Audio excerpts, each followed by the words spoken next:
Robots Radio presents... Fresh Tomatoes, the movie podcast. Hey, I can look at myself naked. Are you stoned or something? They tried stoning me, my dear. It did not work. He likes to create his own sauce. Well, did you sleep with a man who also slept with Mom and Grandma Catherine? What? You slept with Dad? Alright, which one of you sardines called this meat? Whatever, Major Loser. Let the party begin! Hello, and welcome to Fresh Tomatoes, the movie podcast. The podcast that looks at the scary monster in the cupboard and gives it a nice little cuddle, because that's all we really need. That's Simone LaRue. And that's Chad Ekowitz. I just thought, hey, we all have that scary monster under the bed, but maybe it's just misunderstood. Like your high school bullies. They're just, treated badly from home. That's why they're bullies. Maybe that's why the monsters are bad. I don't know. I mean, I feel like lots of people get treated badly and don't haunt people. Oh, no, I'm not saying that. I mean, obviously some... I'm not painting all that the whole demonic and ghost related crew as misunderstood, but there's got to be a few who are like the Men in Black. You're just saying, listen, give them a sec to explain. Exactly, thank you, exactly. What would have happened in The Nun if everyone was just like, whoa, why do you kill people? Yeah. And she was like, oh, well, it's the church, and you know what happens in the church with all that kind of stuff. Shit. And we're just like, oh, right, okay. True. Fair enough. Maybe you could direct your we're trying to rage address at the that. perpetrators. Yeah, exactly. And, then they all live happily ever after, and the nun is actually used as a force for justice.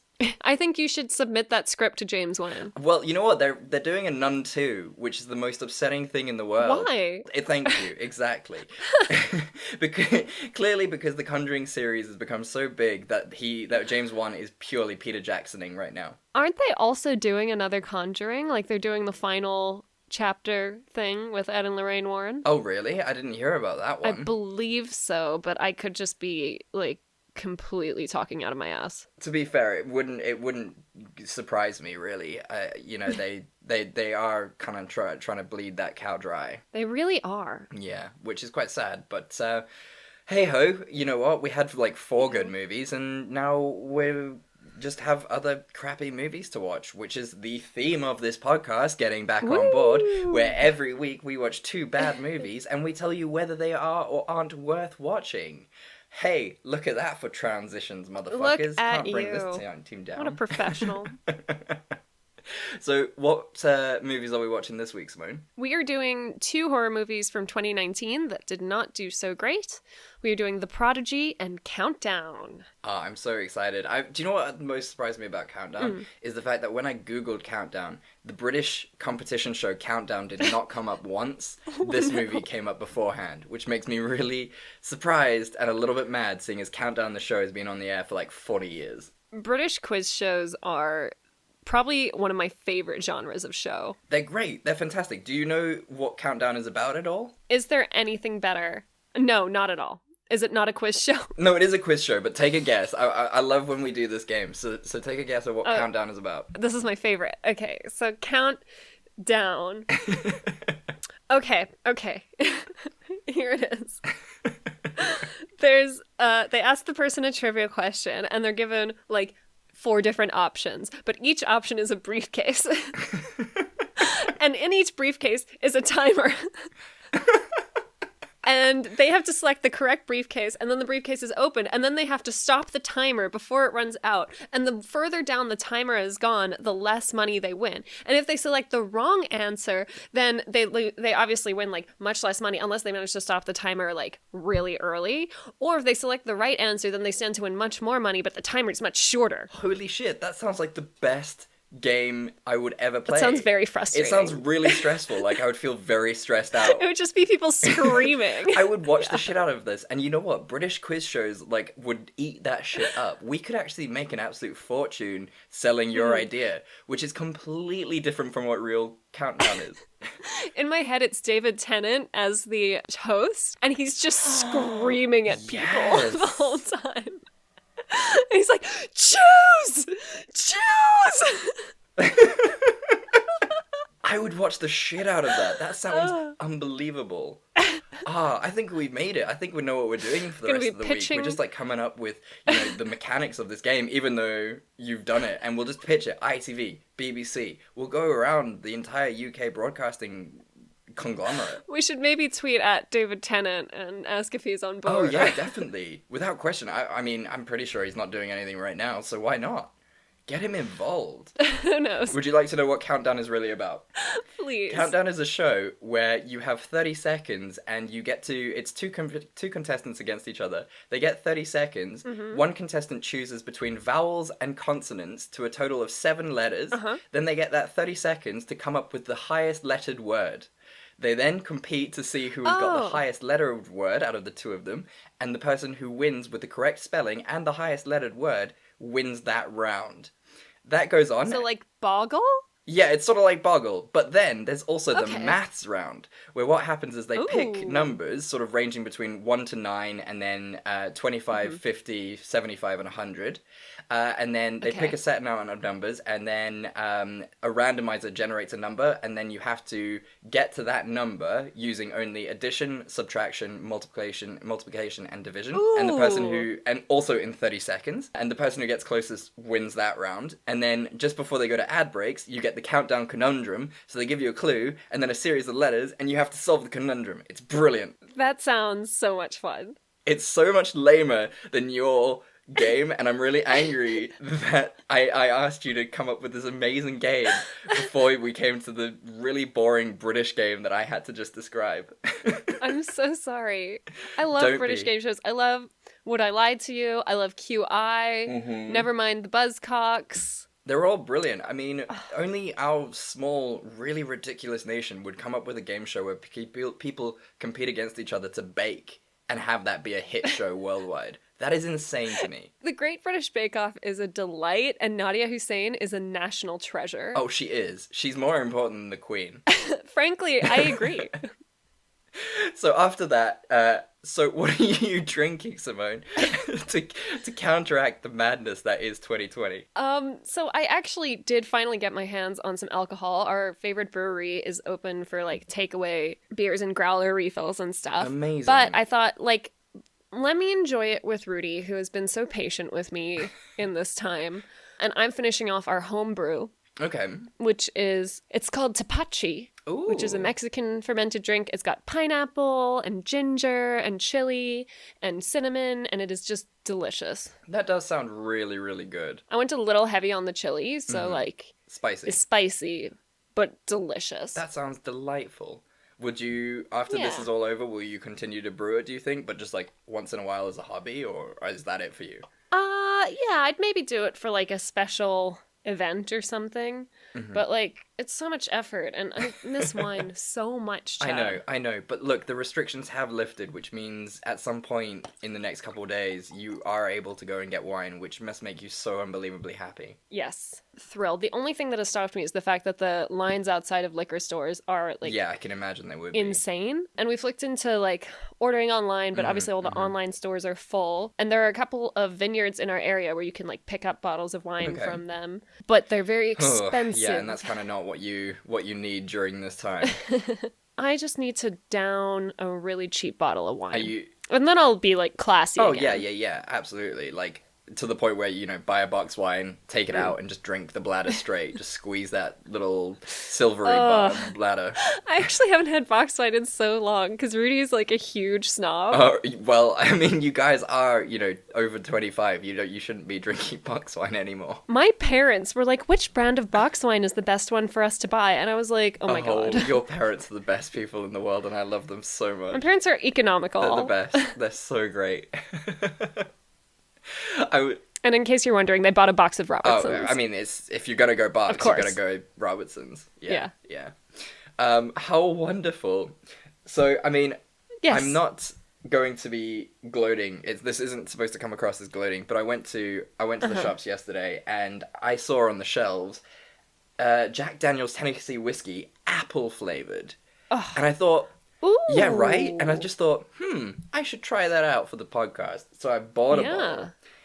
And Simone, it is delicious. Is it like apple pie in a drink? Sort of. It's more fake apple, so it's like, imagine apple sours mixed with Okay. Tennessee whiskey, and it's just... Oh. You think it would be gross, but you know what? It is actually really, really nice. Okay, it kind of makes me think of like, a Soko and lime. Yeah, that's kind of the vibe. Yeah, you're 100% right. Oh, okay. And it's really delicious. I don't know how I feel about it. It's a weird one, and like I tasted it yesterday, just because I didn't want to be sitting, recording for an hour drinking a really crappy drink. And I was like really pleasantly surprised, and upon a second drinking now, I'm just delighted with it because it's got that strange apple taste, but then it's got the lovely like whiskey kick. I'm very impressed, and I think once I have kids, I'll let them drink it because it's sort of that mixture into whiskey times. Yeah, you got to start them young. Get them appreciating the good stuff, and then that way, when it comes around to birthdays, at least you will get whiskey that has a decent, shelf. Yeah, that's true. That's true. You don't want your kids buying you shitty whiskey. No, if they buy anything, 12 years or younger, they can get out. I raised you better than this. Who bought you that? It wasn't me. I don't allow such crap in my house. So I think because yours is more of sort of a beer kind of drink, I think mine is higher, no? Yeah, you win. Which is great. So we get to talk about Countdown first. Yay! This is very exciting. Tell me what happens. I'm so excited. So Countdown follows the story of Quinn Harris, played by Elizabeth Hall, who has just become a registered nurse. One day, she is attending to a patient named Evan, played by Dylan Lane, who seems to be in quite a lot of distress. Quinn thinks this is pretty standard because he's about to go into an operation, but after talking with him, she finds out that the real reason he's nervous. He's nervous. The night before the party, he, his girlfriend, and some of their friends downloaded an app on their phones which allegedly tells you when you're going to die. While everyone seemed to live for a long, long time, Evan's girlfriend, Courtney, played by Anne Winters, has only got a few hours left to live.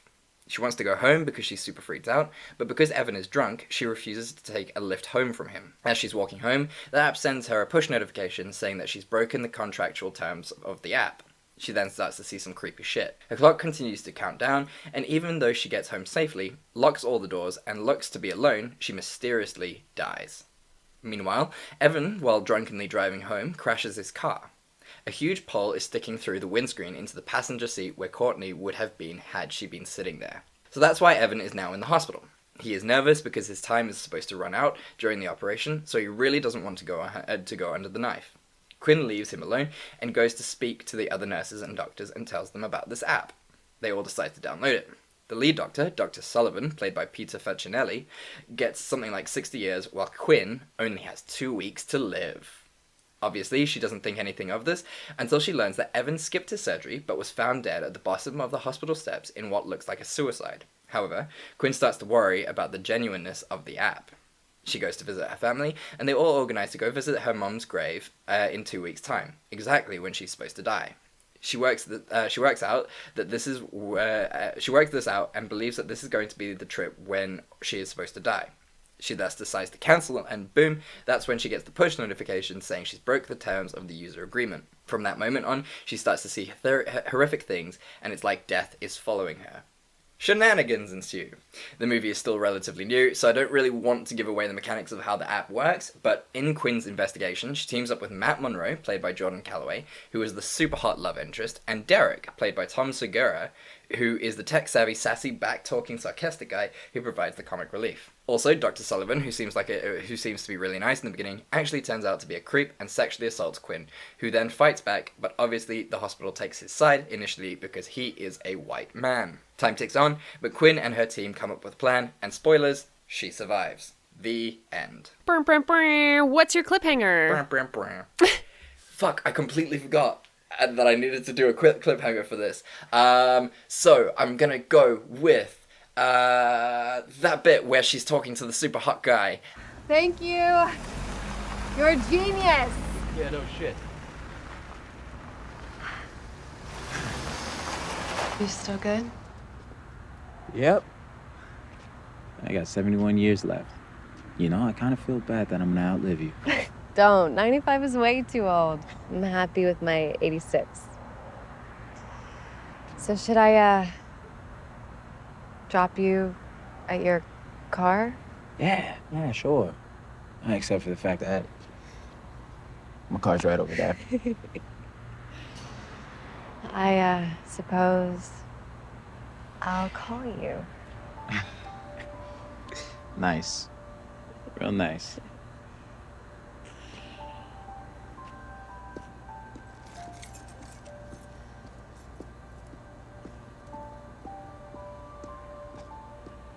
Do you want to be alone tonight? Not at all. And I just picked this scene because A, I forgot, and B, because, I love in movies where they make it, like, really awkward between people who are just talking to each other and, like, have the hearts for each other to, like, establish that kind of goofy, I'm nervous kind of thing. Yeah, they were actually really cute. Yeah, like, they would have absolutely beautiful babies had things gone the other way. Oh my god. So, I mean... if he'd survived. If he had survived. So, I mean, what are your thoughts on this film? I thought, like, when I first heard the concept, I was like, oh, this is gonna be so cringe. But I thought it was actually done kind of well. Yeah, right? My only gripe with it, right, is that, like, the whole thing is, they find out when they're going to die. So naturally people are like, oh, maybe I shouldn't get in the car with my drunk boyfriend or whatever. And then it's like, you have broken the contract. And then they get killed anyway. Yeah. And it's just such a pointless little detail. Yeah, no, I completely, I completely agree. Like, it's just to obviously provide for the scare factor, even though sort of, your demise is scary enough. Yeah. So I kind of completely get where you're coming from with that, because it was just a really lame mechanism to try and scare you and provide jump scares. And it was just like, you can just do it, like a Final Destination thing where, like, the time you're supposed to die is the time you're supposed to die. And if you avoid the way that you're supposed to die, like, some demon's going to come take care of it. Yeah, like, exactly. Everyone's got a job. Exactly. And I mean, like the app says, your time of death is your time of death. So, there's no point fighting it. And, exactly. Yeah. So, yeah, I guess you're right. It, like, did feel a bit disingenuous and kind of lazy in that respect. Yeah. But overall, I kind of didn't hate this. I didn't think this scary bits were, like, as tense as they could have been. Mm-hmm. And this clearly wasn't, like, a slasher or anything, because the deaths were fairly uninteresting. Yeah. So, I don't know, I feel like they could have just, like, built up the scares a bit more. Like, it wasn't, like, the scary scenes that are, like, building up to someone dying, like, kind of fell flat a lot of the time. Yeah, no, absolutely. Like, you knew shit was coming, and it was kind of just, like, and a lot of the deaths kind of happened off-screen in a weird way, which kind of defeats the purpose. Exactly. Completely. Where, you've got such a great concept of, your time sticking out, how are you gonna die kind of thing. And it could have just, like, built on the tension of that, you look at films like really old films like Logan's Run, which is based on the premise that, the guy finds out that it's his time to die, but he decides to, like, say screw that to the system and, like, runs away from his death. And there's, like, such good tension built in that. And, that could have been done in this way. Sort of, like, almost like It Follows in a kind of way, because, they do, like, a really good job with, like, building tension over time, instead of just, like, pandering to jump scares. Yeah. I loved the tagline for this movie. We love a good tech horror movie tagline, because they're always death is trending. Mm-hmm. That's been, like, the tagline for, like, 4 or 5 tech-based horror movies. But this one was even better. It was death. There's an app for that. It was right in front of them. And they'd be fools not to take it. Exactly. It's easy. It's shooting fish in a barrel. It really is. Yeah, exactly. Can you think of another tagline? I love doing these stupid games with you. So let's think of another tagline for this movie.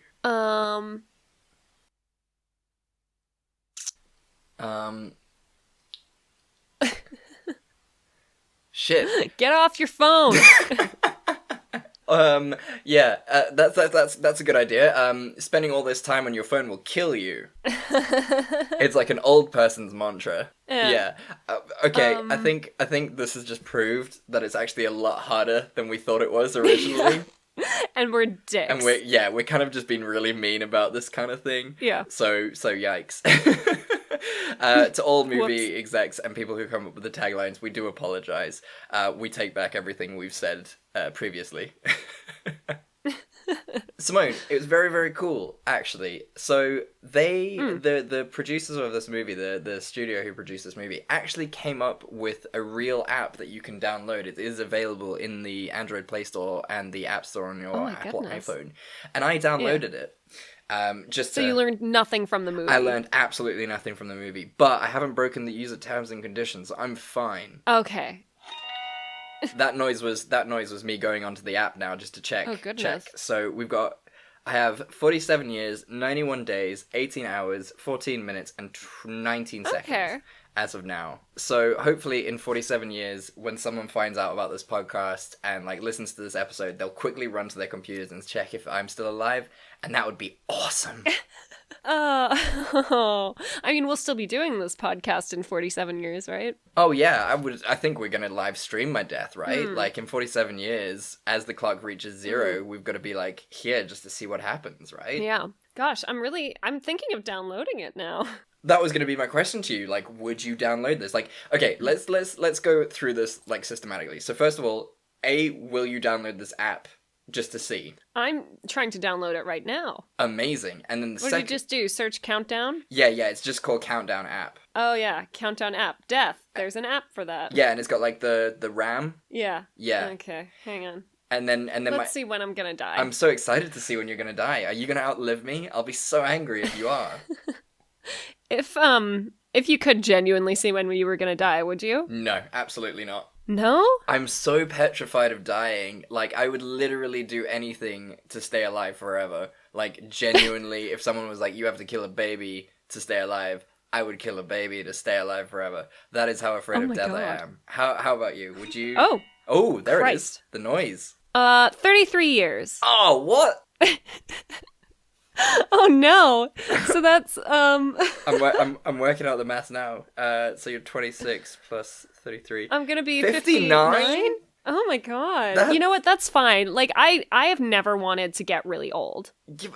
I know that sounds really shallow, but like I think I'll be sorted by 59, you know? Like, I'll have lived a good life. That's true. And now I don't have to save for retirement. I can just spend all that money. That's true. And when you apply for a mortgage and they say, you know, how long do you want to pay back this mortgage? You could be like, 50 years. I don't give a shit. I'm not going to be here for it. So this is actually really handy information. And this is why I would genuinely love to know when I die. Like, I want to plan my life accordingly. Do I need to save? Should I have children? No, I absolutely should not. And we'll discuss why when we discuss the Prodigy. I love that this is almost like our Disney episodes where we start to hit on the tough subjects, but this time it's about, you know, existentialism more than anything. Sorry, I opened it again. Did you just does yours vibrate every second that it goes down? Yeah. I thought that was a cool feature. It's quite eerie, actually, Yeah. because it really is counting down until your death. Right? It's quite scary. I thought when I opened the app again it was going to change the years, but no, it's still 47. That's bonkers. Well, okay. Huh. Yeah. Good to know. Good. I'm really fascinated by your your logic is pretty sound in the fact, like, you know, it's good to plan, you know how long you've got left to do things. But Jesus, no, that would freak me out, man. I don't know. Like, I remember also, I always find it very interesting, like, people's different feelings about it. When when I was doing my honors, we did a whole, like, class on ethics and, like, giving people results of their genetic tests. And the whole thing was, like, you know, would you want to know if you had, like, a genetic disease that was going to affect you later in life? And a lot of people said no. But I always like to be prepared. Yeah. I completely agree with you in terms of, like, the genetic disease. Like, if you knew you were gonna get Lou Gehrig's disease or, like, something like that, like, I'd probably want to know that just so I could, you know, try and utilize my time better. But death is so final. Like, I mean, we're all gonna die. You might as well just know when it's gonna happen. You see, I like to live in that lovely space that we call denial, where you, me, my family, your family, all of our friends, we're not gonna die. None of us are gonna die, Simone. So it's fine. We're not allowed to. Just plan like it's gonna become the world from in time, and we're gonna be hot and young forever. Exactly. I mean, what better solution than that? You know, Google's working on it. They've got a whole division devoted to eternal life. You know, and yeah, we're not allowed to die, so it's fine. It's fine. It's fine. What did we think of Derek, the comic relief for this film? Oh, the priest dude? The priest dude? I was talking about the phone guy. Oh, sorry. The tech guy. He was fun. Yeah. He kind of gave me Louis C.K. vibes, but I was like, less but creepy. obviously, you know, a less problematic. Yeah, exactly. I liked him. The bit at the end where he was on the date and he was a bit of a mess was really funny as well. I liked that. Shame. Yeah, but he was really nice. Like, there was really good chemistry in this movie. Yeah. Like, there wasn't a character that I didn't, definitely. dislike or, like for, the specific reasons. Like, even Dr. Monroe, who is the dad from Twilight, which is great. I mean, Oh, that's where I recognized him from. Oh, thank you. Was that annoying you? Were you just like, I know him? It really was. Yeah. And, I mean, his character was interesting and really creepy and fantastic, and you knew that he was going to be a problem from the moment you saw him. I think there were, like, a couple of, like, really fun, well-written moments in this when they're at the bar and they want to read the terms and conditions, and she's like, no, we can't make that, like, conspiracy dude guy at the bar, like, we can't make him install it, it's not right. And then he's like, oh yeah, it's fake, just like the Holocaust. And she's like, never mind, do it. Yeah, it was pretty great. Like, and I think it's nice to have that comedic element in your horror films.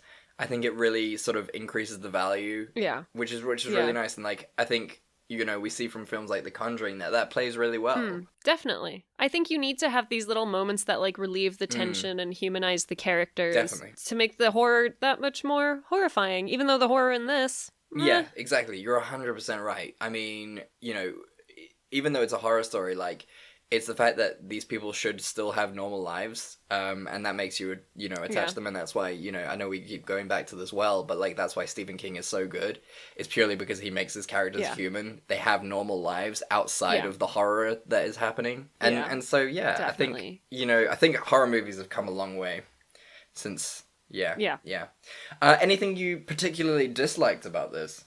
I don't know if the sister was a necessary character. Like, I understand why she was in there, but, like, I just sort of found her inclusion, I don't know, a little annoying. Yeah. I don't know why. Yeah, she was... I think they were like, oh, we need to make the stakes even higher. Yeah, like, and it was kind of pointless. Didn't do that well. Yeah, especially because, like, of the fact that, like, it was resolved really quickly when the sister's like, oh yeah, okay, fair enough, you've got to live your own life and things are pretty shitty, so yeah, fair enough. And then that's it. Yeah. It's boring. So, scene that could have saved it then. Scene that could have saved it. I would have actually liked, it sounds horrible, I would have liked more people to die. You've become so desensitized to these horror movies. You need to watch some other stuff. Watch SpongeBob. Watch the new Scooby-Doo movie. I've been rewatching Avatar, the Last Airbender. Yeah, which because has it's on been Netflix now. a delight. Well, I can't watch Netflix, but I had it on my hard drive. Oh, fair enough. I'm thinking of watching it because I've never seen it, so. Oh, Chad, it's wonderful. Okay, I'll probably start watching that this week then. Yeah, it's really, really good. Okay, cool. Is it Firefly good or is it actually good? No, it's like actually good. Okay, good. Okay, cool. Yeah, so you want more people to die. Why? Yeah, I feel like, you're following, you have the couple in the beginning, right? And then, you barely knew them, so you're kind of like, okay. And then you have, like, this nurse and her, like, new boyfriend, and then the sister who you have to worry about. Yeah. New boyfriend dies, and then, like, it's the end of the movie. Yeah, no, you're right, and yeah, exactly. So you're 100% right, and I think it goes with that whole tension thing. Yeah. And yeah, it's just sort of a movie if the body count isn't huge. Yeah. I mean, I don't need a huge body count. I guess I needed better build up or something, because it's really not a horror. It's more of like a mystery. Yeah, it's because the whole thing is just them trying to figure out like how to stop it. Yeah, it's sort of like a detective but like you're not story. really seeing any like horrific deaths. The haunting like visions that they have aren't that scary. No. Yeah, so you have a really good point there actually. Yeah, good point. It's not really a horror movie. It's a detective mystery movie. Yeah. For me, I think like you said, there's just not enough sort of build up to the tension. Like I know you're not a huge fan, but like if you compare it to like Inception, which dealt with sort of time and that kind of thing, and the same with Interstellar, you know, you felt the tension because they built on sort of the lack of time to do anything, and that was there was such a good opportunity when your film is called Countdown to build on that tension, and they just never did. Yeah. So like instead of all these like really creepy shadows and shit, rather just do, you know, tension building, oh my god, I'm down to my final seconds, holy shit, what are we gonna do kind of vibes. Even like Ready or Not, which we reviewed, Yeah. gosh, a while ago, where with each, not Ready or Not, Truth or Dare, Yeah. where each like dare had a timer, so people couldn't like spend too long thinking about it or like trying to figure out a way out. They really had to like be smart, come up with solutions like straight away. Yeah. And that's what made the movie like really tense the whole way through. Yeah, exactly. And this movie would play perfectly to that, and it just doesn't, which is such a shame. Yeah, you're right. The timer aspect of it really isn't as effective as it could be. No, exactly. So, would you watch this again? Probably not. I Really? mean, now that we're talking about it, I'd probably watch Truth or Dare again before I watched this. No, that's a good point, actually. Like, Truth or Dare was such a banger of a film, and I don't think it got the recognition it deserved. I mean, the ending is trash, but No, it did apart not. from that... I didn't hate the ending. It's hard to end horror movies. It's hard to end them. It's hard to end anything. Like, ending things is really, really difficult. But I just remember you texting me and being like, Did your movie end like this? And I was like, yes. I had to Google it. Don't worry, it's just a crap ending. Thought I downloaded a bunk version of it. That was a great moment. I gotta disagree with you, weirdly enough. Yeah. I think it's gonna Okay. be one of those weird situations where it's gonna be in a couple years, and I'm gonna have forgotten about what we've discussed today, and I'm just gonna be like, yeah, actually, I think I'll watch that again. And then I'll watch it and I'll be like, oh, right, that's why I didn't really want to watch this again. Yeah. You know, because it was fun, the chemistry was great, it's funny, and you know what, it's a great concept, and I think, you know, it would be fun just for the conversation it starts of, would you want to know when you die? Yeah. Yeah. Which Yeah. we both know. I'm glad that I can just plan around it. Well, I know that I've got 47 years to work out how the fuck not to die. I mean, you've already, like I said, you've got diet and exercise down. You just need to stay away from that lawyer cocaine and maybe the hookers. It's too late for that, Simone. I've got a big old shipment of both hookers and lawyer cocaine. Oh coming no! through. What will we do? What will we do? It's gonna and you know what? Do you know what's the weirdest thing? I bought exactly 47 years worth of supply, and that was before I knew we were doing this. Oh no! I know, it's ridiculous. What are we gonna do? Well, at least you didn't over-purchase. Exactly. It's like you said, planning for the moment. Exactly.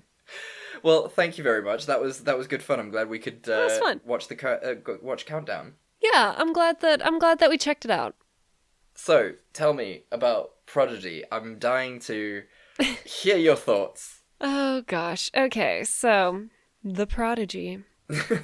Sarah and John Bloom, played by Taylor Schilling and Peter Mooney, are parents to an extraordinary child, Miles Bloom, played by Jackson Robert Scott. He develops really, really fast and is basically a genius child. They send him to really fancy schools, and they're just really proud and happy. Until Miles starts acting strangely.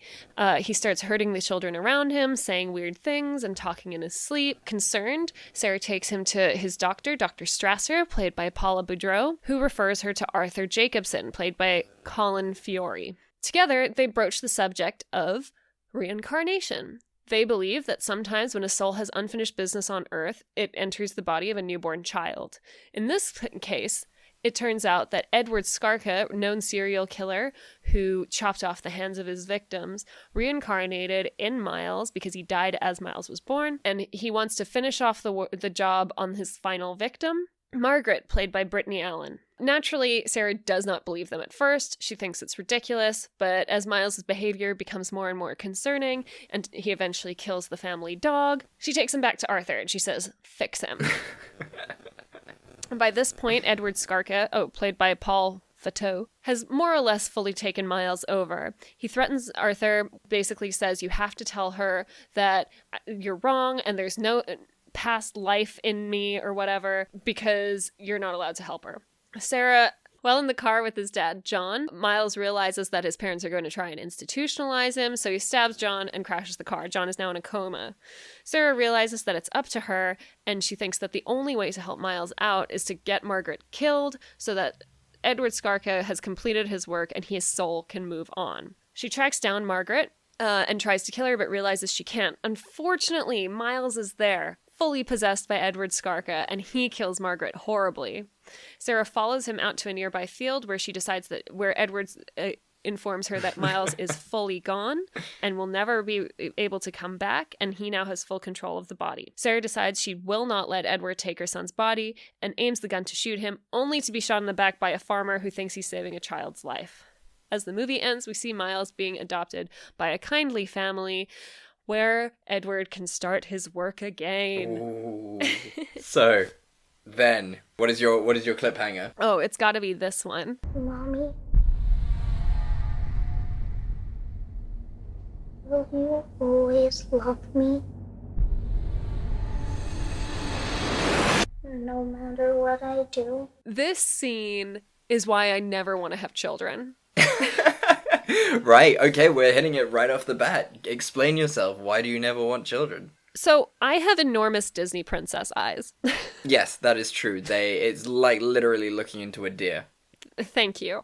It's a real problem because people don't take me seriously. But it also meant that as a child, I looked very solemn and creepy, and I could not sleep because I was convinced I was being haunted. So I would stand over my parents' bed pretty much every night. Oh, and then when they Simone. wake up, I would say weird shit like, "Oh, I heard footsteps." And the fact that I didn't get punched in the face is a testament to just how wonderful my parents are. Your parents are dreams, and you are a monster, and you should feel bad. And I know that if I had a child, it would be so creepy. It would be really creepy. I know this deep down in my soul. It would have like that beautiful alabaster skin, it would have the doe eyes, and it would just, you know, because of your love of horror movies, that child would see all the demons, especially because you yourself, you know, have interactions with ghosts and shit quite often. Yes, according to my mom, I'm very sensitive to these things. It's the best way to put it. That is such a mom thing to say. So precisely, your child will be even worse than you. She will have the Shining full on, and yeah, I don't think it's fair on Rudy more than anything. No. And again, like I said, I have no guarantee that I would not punch this child in the face if they stood over me in the middle of the night and said creepy shit. You would be justified. Like, the people could call social services and it wouldn't make a difference.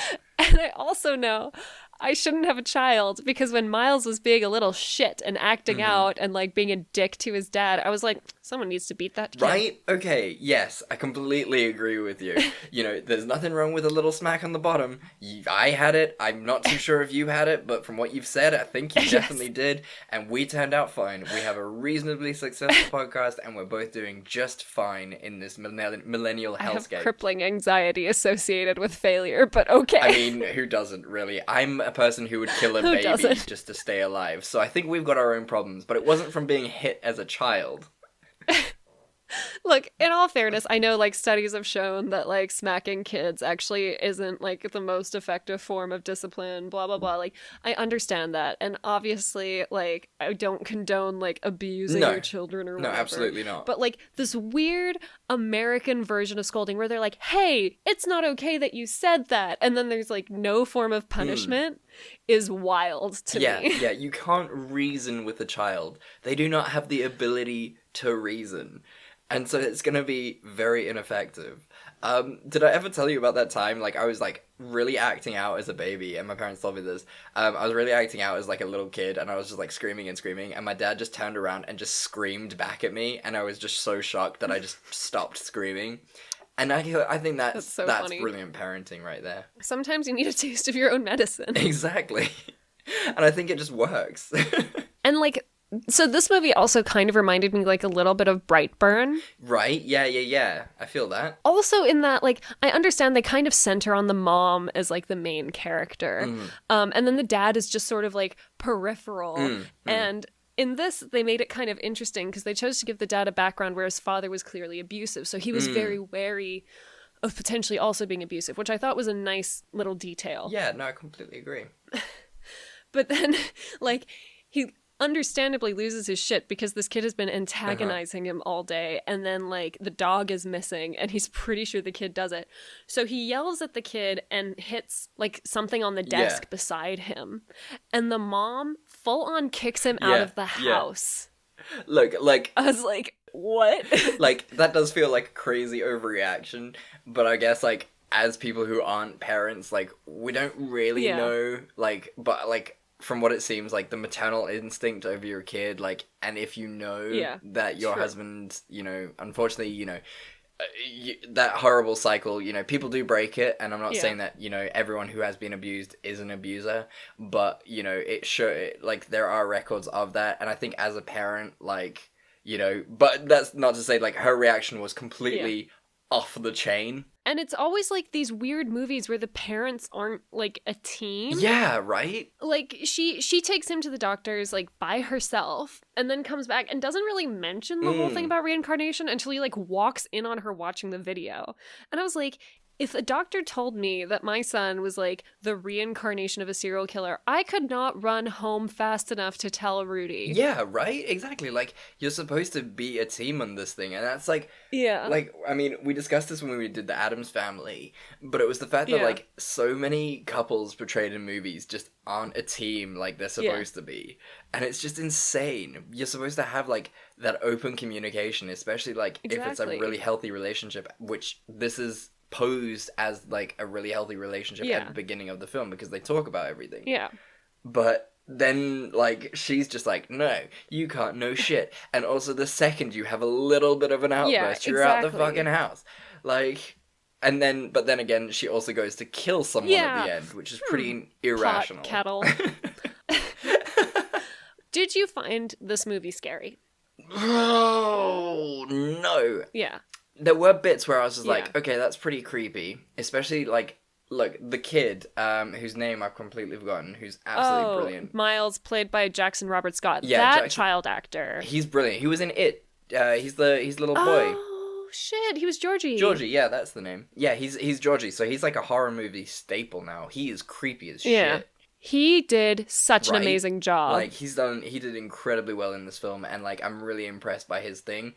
But I think what ruined it for me and why it wasn't scary is that I couldn't get around the fact that he was a small child, but these adults who are physically much stronger than him couldn't take him down.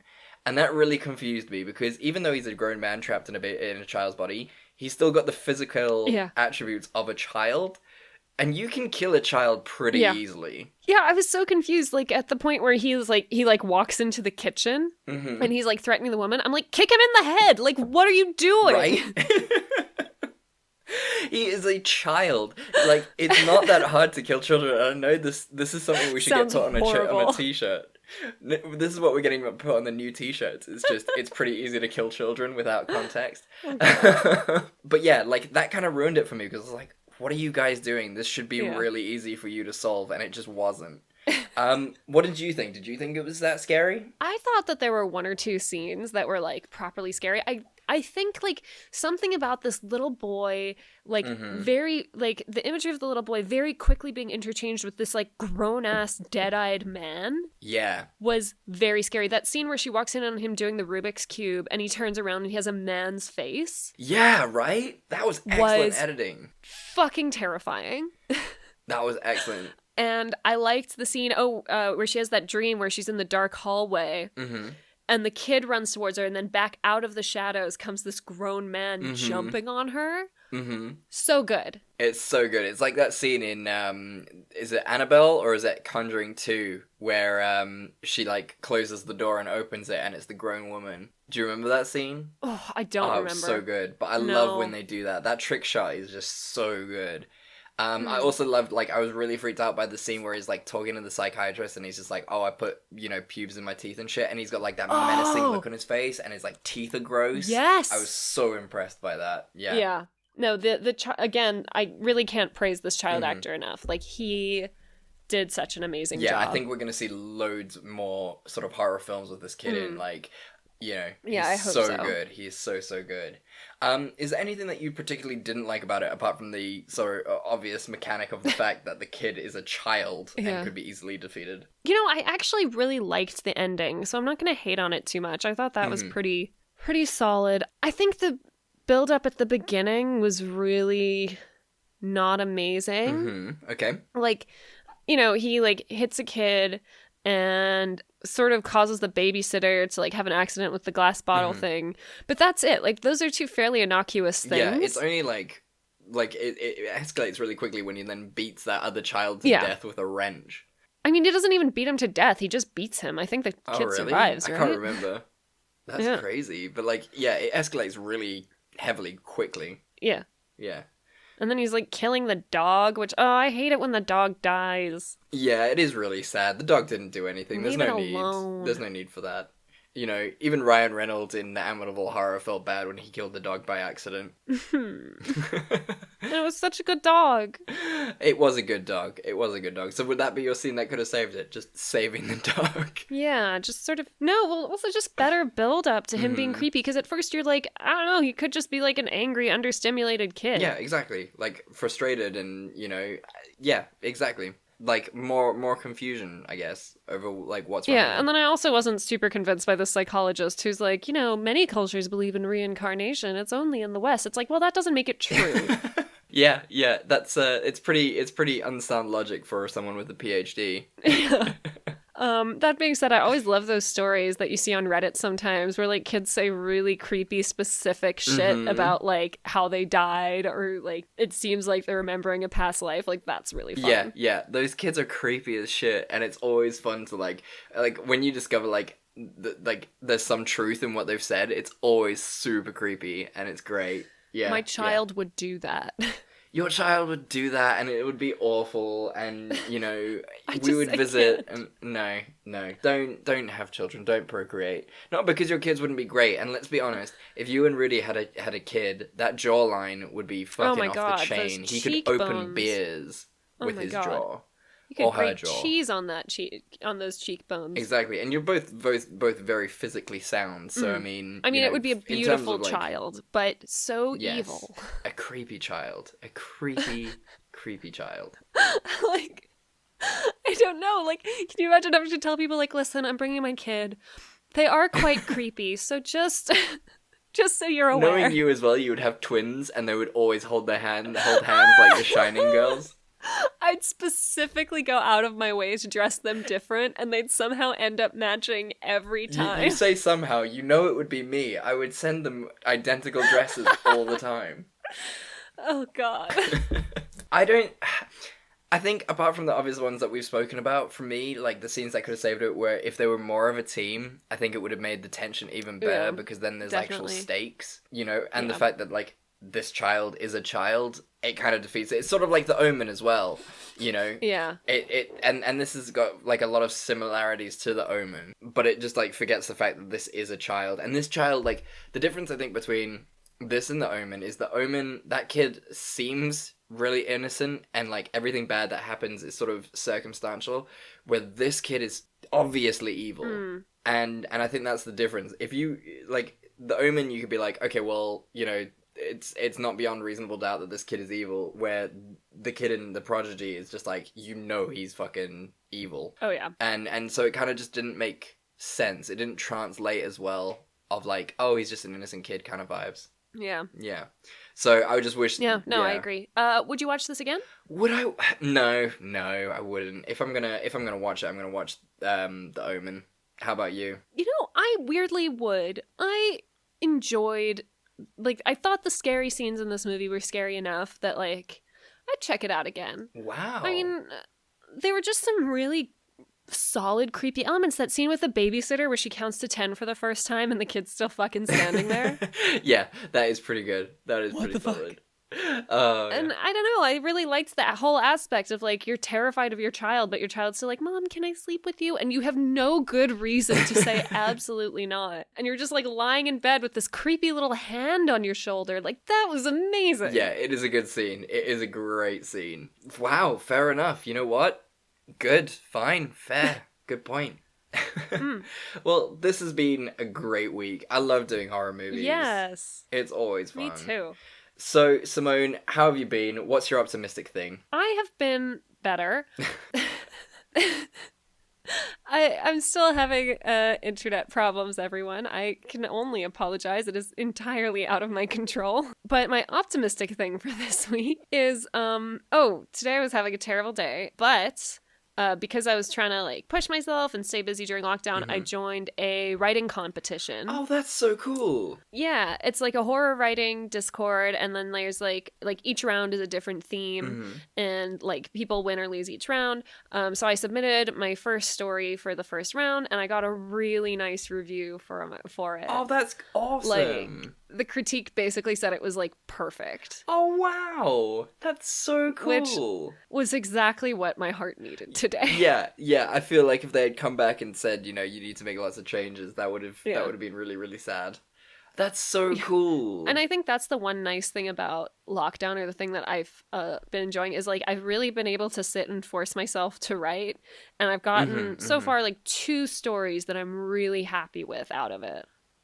That's so cool. That's really, really cool. Send them to me because I'd love to read your writing. Sure. You never send me your writing. I know. I'm so precious about it, and I need to stop. I always send you my writing, and you're always very critique, and like it's very good, your critique. So, and I'm not even going to critique your work. You haven't sent me your writing in ages. Because I haven't written anything in ages. Except for like reviews and stuff, and that doesn't really count. Yeah. But yeah, send me your writing. I'm dying to read it. Okay, yeah, sure. Do it.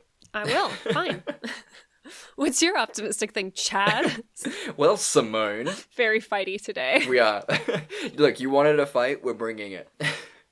So my optimistic thing, Simone, is that I am going to be a Master of Law. Yes! I got accepted into 3 different master's courses, which is really, really great. I'm really of course you did. happy about that, which is awesome. So I think I've chosen the university. I won't say which one because I haven't actually sent in a formal acceptance yet. Yeah. But you know what? Like, it's great. I applied sort of earlier, and do you know what's been amazing about this? It's like I applied the Friday. I got a request for extra information that Friday, and unfortunately the information I had to get was from UCT. Oh, God. Both Simone and Mai's, that is the exact reaction that people from the University of Cape Town will understand, because they are notoriously bad at getting back to us. So I sent them a request for this extra information on the Friday. Guess when I heard back, Simone? When? Monday. Look at that! Someone on UCT admin has your back. Right? Like, big shout out to the crew at UCT admin, because they got on it. They were like, it's going to take about 4 days to get back to you. And I was like, okay, well, so it's going to take 6 because it's UCT.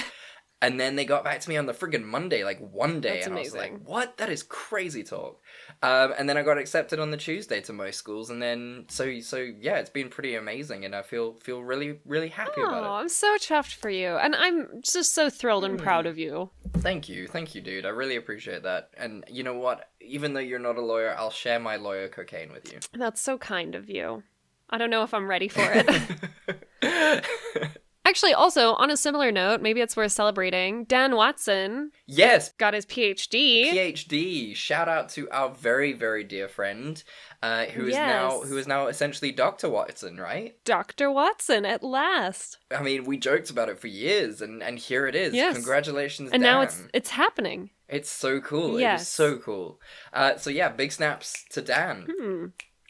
Solving malaria and such, and all the other diseases that he's doing. No pressure. No pressure. So yeah, big congratulations to all of us. So Simone, what are we gonna do next week? Any ideas? We are going to do something that never fails to enrage people, which is movie adaptations of books, and ones that just miss the mark. There are so many, but there are so many.